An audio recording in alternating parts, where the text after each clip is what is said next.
Weather's warming up. What are you going to be serving by the poolside or on the patio? If you said rosé, I'd say good choice. But there is a great white wine alternative out there that I know a lot of you are already drinking, and it goes by two names. We're going to be discussing that white wine alternative on this episode. Also, what are the implications on wine with these tariffs between Canada and the US? We'll be discussing that and so much more on this episode of The Average Wine Enthusiast.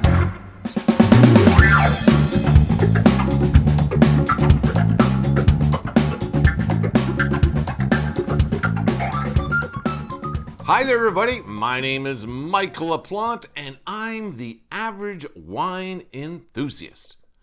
On this episode, I thought we would talk about a white wine that is usually very popular in warmer weather.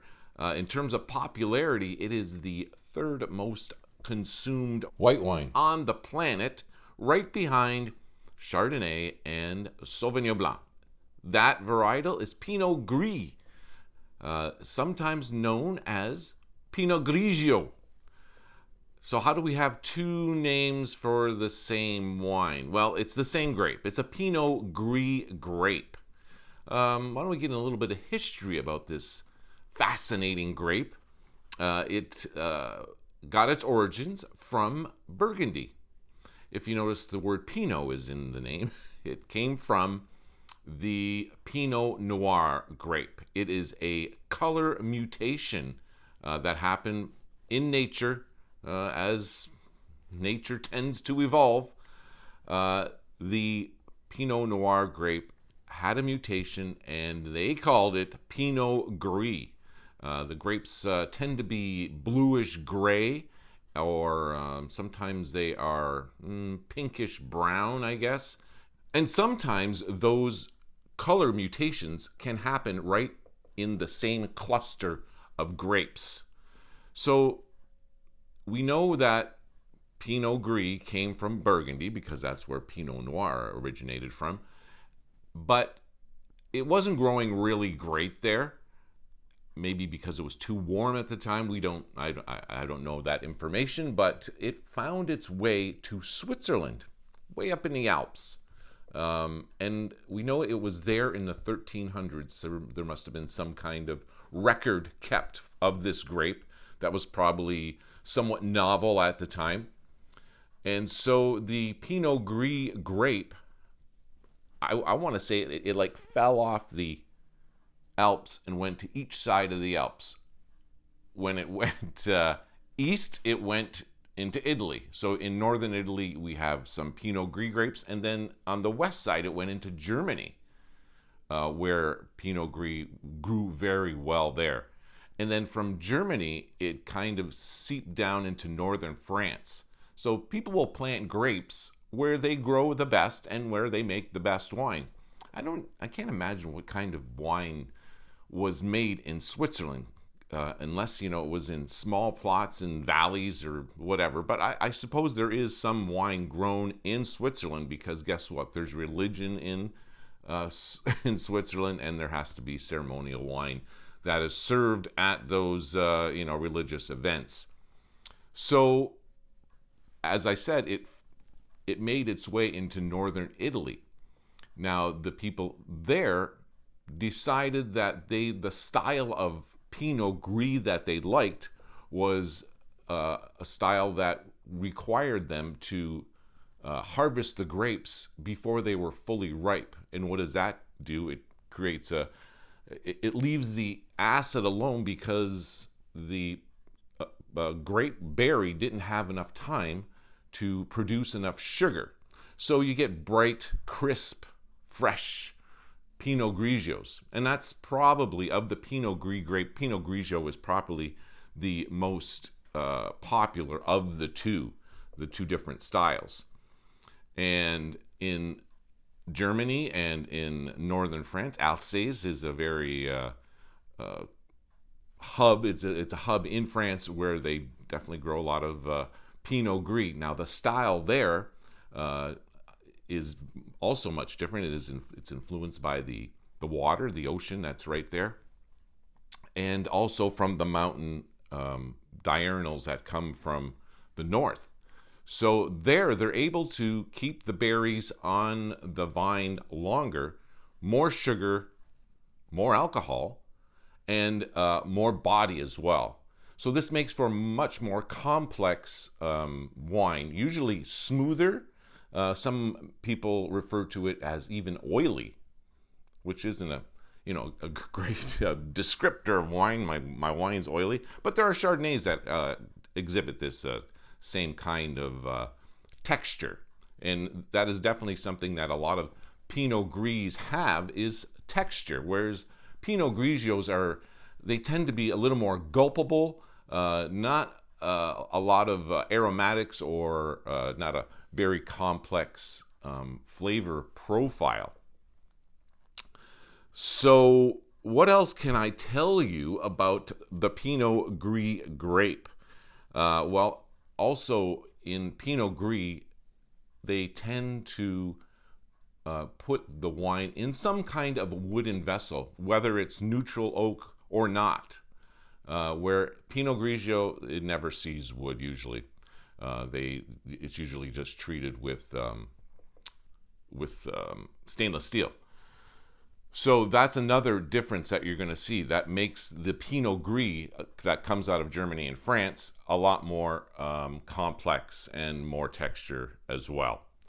So do you like Pinot Gris or Pinot Grigio? I'm kind of curious. I have one of each here, and we're going to take a little drink of each and see what we get. The first wine I'm going to drink is the Pinot Grigio. It has a very interesting hue to it, I find. Here, let's pour it into the glass and see what I'm talking about. Oh, once it's in the glass, though, there is a bit of a yellow hue to it. Now that I can see it in the light, maybe it's what's behind the bottle here. And this bottle, interestingly enough, is a Bordeaux bottle that they put this in. And it's the Pinot Grigio, which is the Italian version of Pinot Gris. This is from Tomasi. What do we got on here? We got some pear coming out of the glass. A lot more aromatic than I thought it would be. Let's give it a little swish. Very fresh smelling for sure. It's got a little bit of minerality to it. You can tell it smells like wet gravel. Let's give it a taste.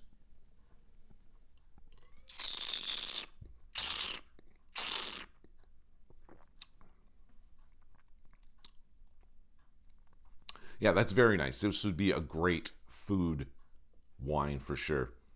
Like a spicy seafood dish, or a shrimp Alfredo with some chili peppers in there or something like that. This would really cut that very nicely. This bottle of Pinot Grigio I found at my local LCBO, the one here in Windsor, Ontario, the flagship store. This is the most expensive bottle of Pinot Grigio that I could find at the LCBO when I went in there. And it was still under $20. So that's another thing about Pinot Grigio. Not very expensive. A lot of folks drink this, on a patio or something, even at restaurants and stuff. Because it's very quaffable and served chilled, of course. It goes very nice with poolside snacks and stuff like that. Let's give this another little taste.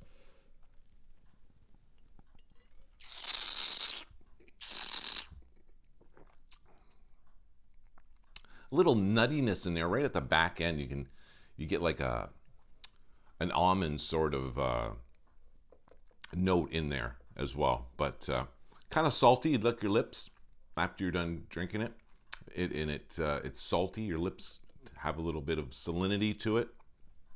Very nice. You will like drinking this as the weather gets warmer and you want something to sip on your back deck or wherever you're entertaining yourself or entertaining guests. Next, we have the Willem Pinot Gris from Alsace. This is the Pinot Gris Reserve.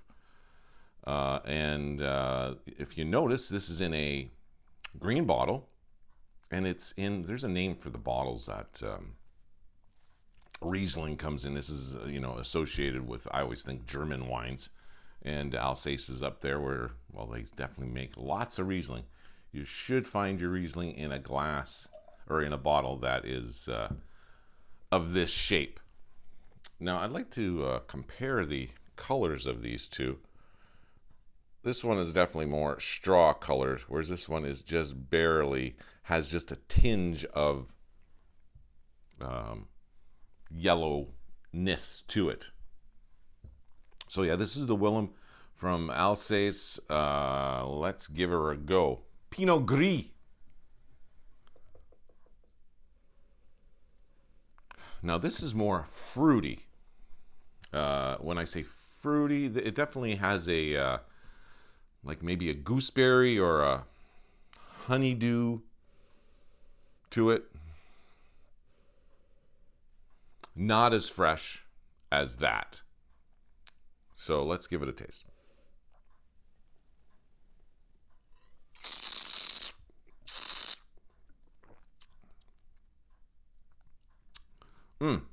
That is interesting. It definitely has more of a that has some wood to it, but not a ton. But you can tell that there is a oak component into it, and that usually manifests itself with notes of cedar, maybe some vanilla. But this is more on a very hint of cedar, cigar box. Let's see what else we're getting out of this.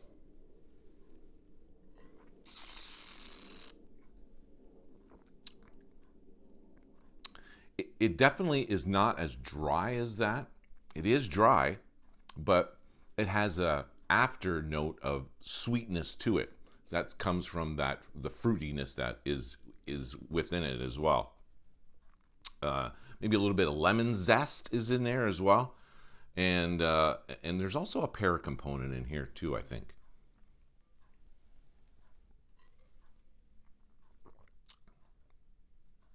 Definitely a little more refined, but not any more out front. Like it isn't super acidic, and you can drink this with any white meat, pork, chicken dish, and it would be fine and dandy. I'm trying to think if it can go beyond that, maybe a little bit of sushi or something like that.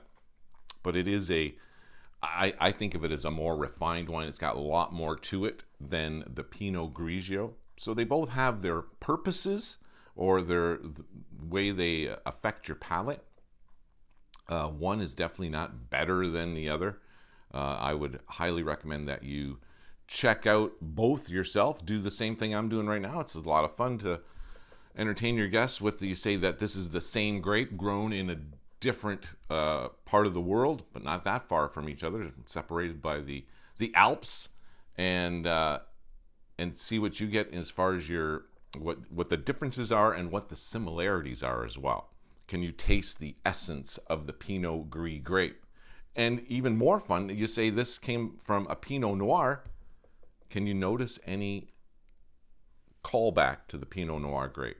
So I guess that's going to do it for my episode on Pinot Gris / Pinot Grigio. But before I go, I'd like to talk a little bit about the situation that we have right now in the United States and Canada with tariffs and how wine is affected by this. Like in any situation, a bad thing, if there's a bad situation, which I think the tariffs are a very bad situation, it's a trade war. Wars are never good. People always get hurt in wars. But something good always comes out of a bad thing, I find. And one of the cause-effect things that's happening at my local LCBO and LCBOs across this province and other jurisdictions in Canada is they are not selling, they're not importing American wine. Now, a large portion of wine that is purchased in Canada comes from California. It's interesting when you go into an LCBO, when you used to go into an LCBO, you would see the, they have the signs above each country, especially in this is through the whole store. I was going to say in the vintages section, but no, it's through the whole store. The country of where the wine comes from, Italy and Chile, France, Spain, Portugal.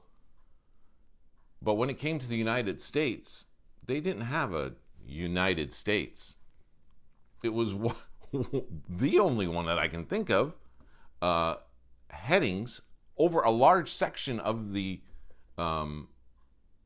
LCBO, California, which I found, kind of, is California a country unto itself? It's probably at least as big as Portugal, I'm thinking.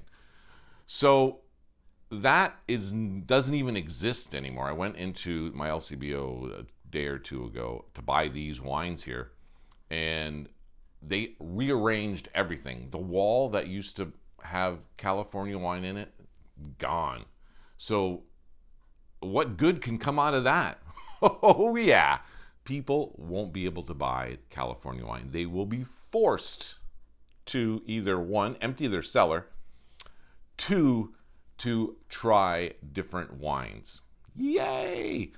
That's what most people are trying to get to happen, is try more wines. Even better, drink Canadian wine. Canadian wines are, they're world-class wines. A lot of them are.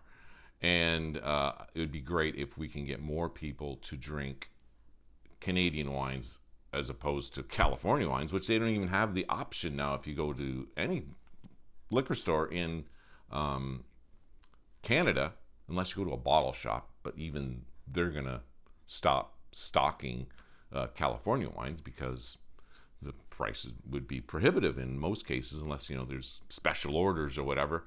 But the fact that we can now take that out of the equation, California wines, which I honestly think, unless you're spending a lot of money, aren't really all that good. It's where a large portion of the production wine comes from, is from California. A lot of these, multinational conglomerates out there source their grapes from California vineyards, and they sell it everywhere in the world, including Canada. That's not happening anymore. What I do notice, especially in the vintage section of my LCBO, is a lot more Ontario wine being highlighted, which is fantastic. They also say that it's going to, that there is legislation that is supposedly taking place that will allow more cross-province. When we say that, we mostly mean between British Columbia and Ontario. I didn't notice that when I was in the LCBO the other day. There was one bottle of Mission Hill, and that's it. So that's got to change.